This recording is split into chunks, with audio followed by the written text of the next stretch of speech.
Hi అందరికీ అంత మంచిదైనా మనమైతే పాలకూర పన్నీర్ అయితే ఏ రెస్టారెంట్లోనూ ఫంక్షన్లోనూ పార్టీలోనూ చాలా చోట్ల తింటూనే ఉంటాం. కానీ ఇంట్లో చేసుకోవాలంటే అట్లా కుదురుతుందా లేదా అని మస్తు ఆలోచిస్తాం కదా.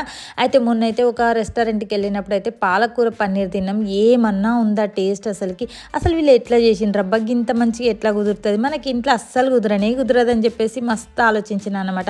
ఇంకా తర్వాత అయితే చెఫ్కి అడిగితే అన్నాడు కాస్త క్రీము కస్తూరి మేతి ఇలా కొన్ని యాడ్ చేస్తే ఏంటంటే ఆ కూర టేస్టే మారిపోతుంది అని చెప్పేసి.